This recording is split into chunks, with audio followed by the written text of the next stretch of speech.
Hola, vamos a continuar viendo algunos conceptos que tienen que ver con el lenguaje.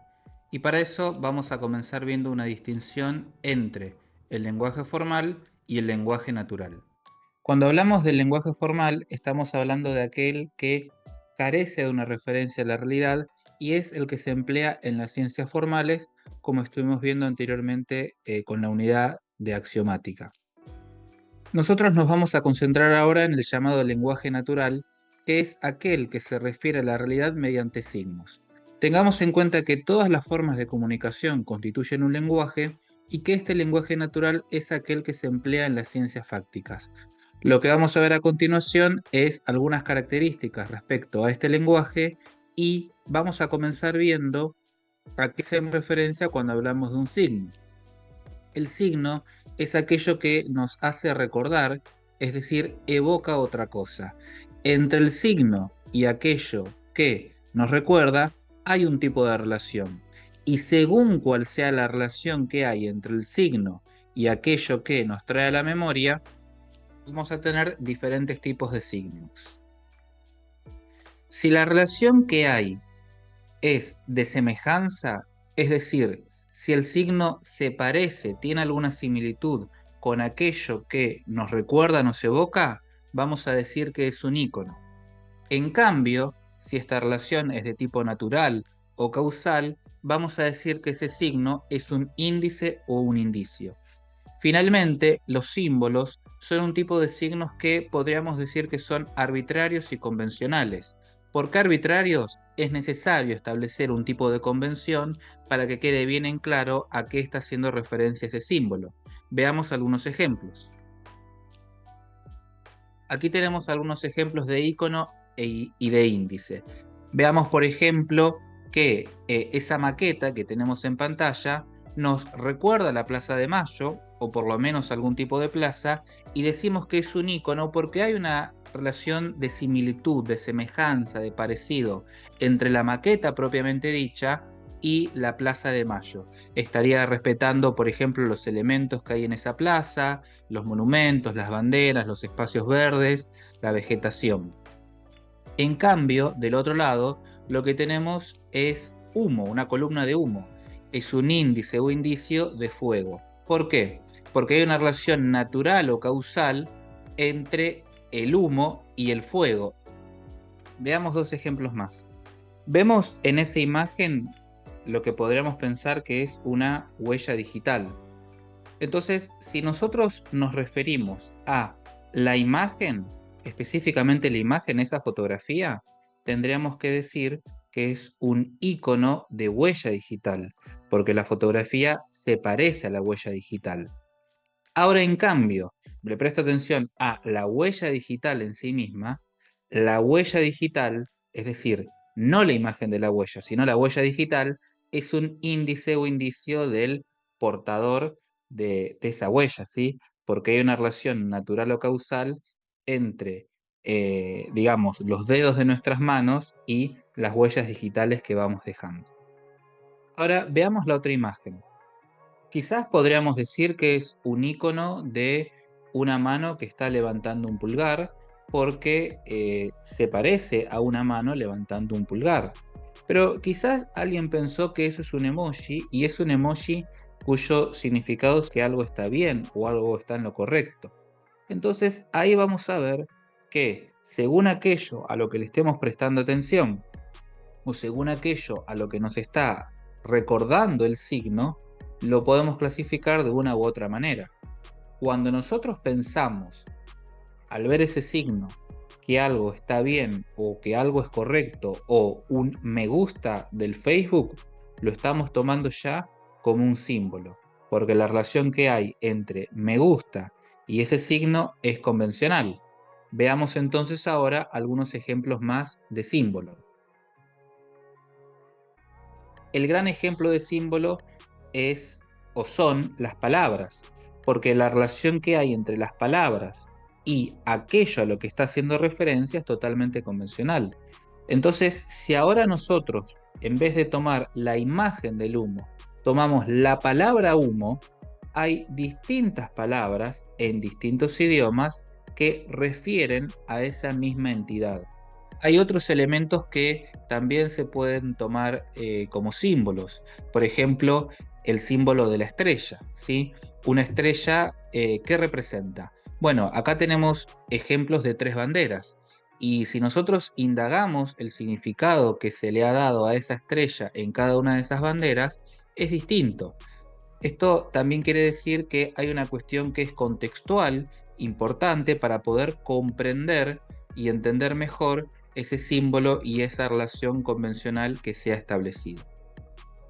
El lenguaje se puede analizar de acuerdo a 3 niveles. Tenemos por un lado el análisis del lenguaje, que es sintáctico.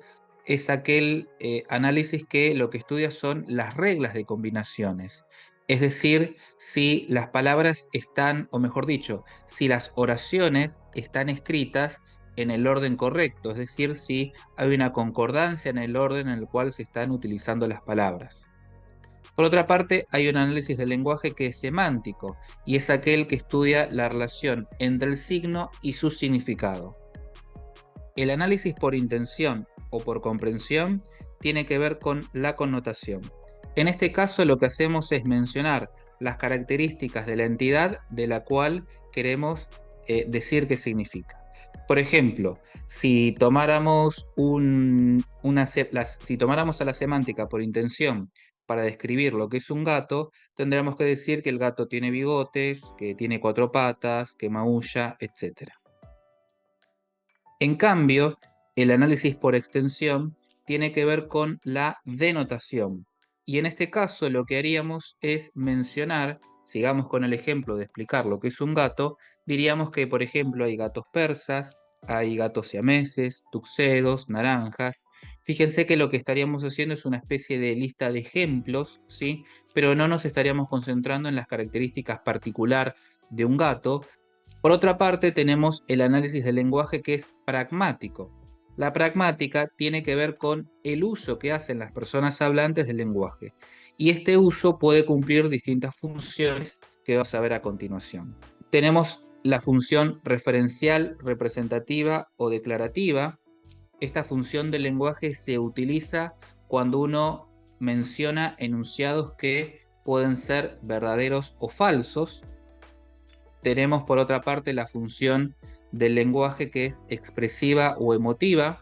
En este caso, lo que se está utilizando el lenguaje para dar cuenta de emociones, de deseos, de sensaciones. Y finalmente la función del lenguaje, que puede ser apelativa o directiva, en cuyo caso lo que estaríamos haciendo es pedir, solicitar o dar algún tipo de orden.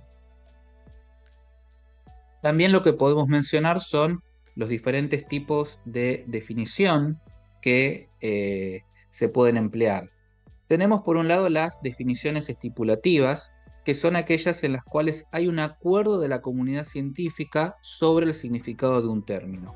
Es decir, se construye una definición establecida de forma convencional, se da un determinado significado.